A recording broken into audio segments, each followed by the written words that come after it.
Bonjour chers amis traders, comme chaque fin de semaine, analyse rapide du Bitcoin, du DAX, du CAC 40, de l'euro-dollar et du SP500 pour la semaine à venir, en mode investissement et en mode trading. On commence tout de suite avec le calendrier économique de la semaine à venir, relativement calme, on a juste les indices PMI qui sont annoncés pour la zone US, donc jeudi en milieu d'après-midi et vendredi durant la matinée. Allez, on commence avec le Bitcoin exprimé en euros, donc qui a continué son explosion. Ici sur ce graphique weekly, on voit qu'on a une continuation de la hausse, on est pratiquement sur le même rythme que la semaine dernière. Si on regarde en journalier, c'est à peu près la même chose, hein. On voit cette explosion sans pause, pratiquement sans pause du Bitcoin. Donc j'insiste sur le sans pause puisqu'il nous pose un problème pour entrer en position quand on veut suivre ce type de mouvement. Il va mieux bien sûr se positionner à vendre en phase de range, donc sur ces zones-là, comme je l'ai indiqué par le passé. Une fois que c'est parti, c'est difficile de prendre le train en marche. Il faut attendre une latéralisation, une consolidation qui pour l'instant n'arrive pas. Donc on reste bien attentif sur le Bitcoin si on souhaite entrer en position. Et puis si on est déjà en position, bien on profite tout simplement du mouvement. Bon, le DAX, quant à lui, il n'a pas fait grand-chose par rapport à la semaine passée ni la semaine d'avant, donc je ne vais pas forcément reparler dessus, hein. C'est la même analyse que la semaine dernière. À savoir que le DAX est tout simplement en train de s'essouffler sur les unités de temps un peu plus longues et qu'il faut attendre voir ce qui va se passer au niveau du RSI, est-ce qu'il reste au-dessus ou bien est-ce qu'il casse en dessous pour savoir si on continue, on poursuit le mouvement à la hausse ou tout simplement si on reste à l'écart du DAX. Pour le CAC 40, c'est rigoureusement la même chose, le CAC 40 n'a pas fait grand-chose par rapport à la semaine dernière, donc même analyse. C'est un petit peu plus faiblard que le DAX, on le voit tout de suite avec un RSI qui pour l'instant, il se maintient quand même bien en dessous des 50 en weekly, ce qui confirme effectivement une faiblesse peut-être momentanée du CAC 40, puisque je rappelle qu'en unité de temps plus longue, il est quand même relativement haussier. Là, on va arriver sur les zones intéressantes, savoir est-ce que il n'y a pas de divergence pour l'instant. Est-ce qu'on va une reprise, on va avoir une reprise du CAC 40 après avoir touché la zone des 50, ou bien est-ce qu'on va casser par le bas, ou auquel cas peut-être rentrer plus dans une phase de latéralisation avant déjà de parler de phase tout simplement baissière.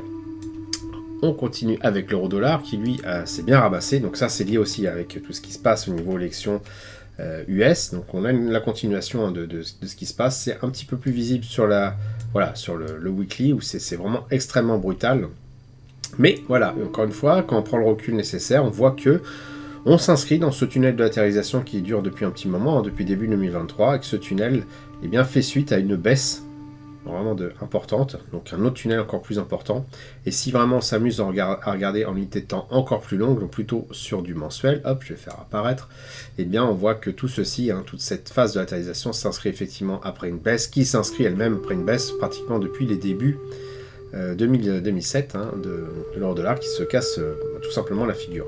Donc continuation pour moi de la baisse, ça c'est un scénario qui me paraît tout à fait envisageable. Pour autant, on arrive sur un support qui a l'air de tenir depuis un petit moment, donc il est tout à fait possible qu'on assiste dès la semaine prochaine à une forme de rebond, ou en tout cas de latéralisation, mais pour moi l'issue reste quand même la cassure vers le bas. Donc si vous avez tradé l'euro-dollar plutôt sur les plus hauts ici, voire même très en retard à partir d'ici, ça peut être un bon moment pour sortir de l'euro-dollar. Et puis bien sûr, si vous êtes plutôt comme moi assez long terme, bien vous conservez votre position en ayant en vision, en objectif que ça casse et que ça continue de baisser. Enfin, le SP500 lui corrige un petit peu après avoir une belle montée cette semaine, donc il finit la semaine finalement en légère baisse par rapport à la semaine précédente, mais on reste toujours dans une tendance haussière tout à fait saine. Alors qu'est-ce qui peut se passer, qu'est-ce qui s'est passé en fait je pense qu'avec les élections US, il y a beaucoup de choses qui ont changé dans les paradigmes, dans les visions de la bourse, en tout cas de l'avenir proche. Le fait que Trump s'engage à arrêter la guerre a certainement rassuré les marchés, ce qui fait que on a un petit peu abandonné le gold pour revenir sur des actions et pourquoi pas aussi pour revenir sur tout simplement la monnaie US. Alors qu'est-ce qui me permet de dire ça ? Bien regardez, si on est sur une base weekly, on voit effectivement que les actions montent, on voit que le Bitcoin, on l'a vu tout au début, il monte aussi en explosant.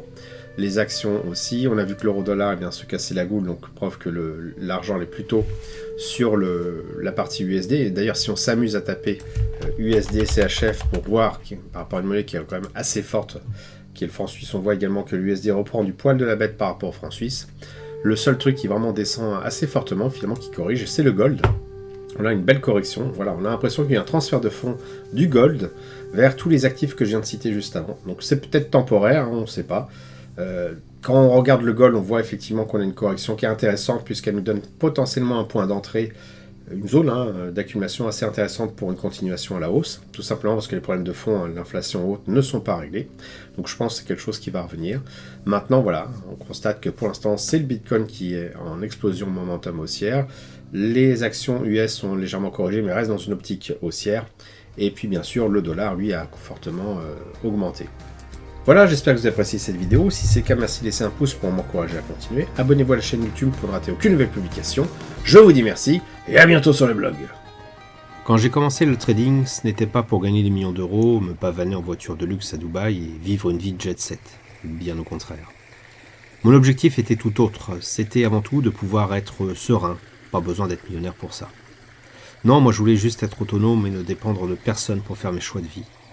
Ce que je voulais, c'était pouvoir aller en bord de mer, me balader dans la forêt, me réchauffer au coin du feu dans ma petite maison, sans avoir à craindre de ne pas pouvoir payer le prochain loyer. Un objectif simple, puissant et réellement atteignable à la fois. Cet objectif, je suis en train de l'atteindre. J'ai ma petite maison pas très loin de la mer, elle est payée et ne me coûte pas très cher en entretien. Mon activité de trading me fournit une partie de ce dont j'ai besoin pour vivre.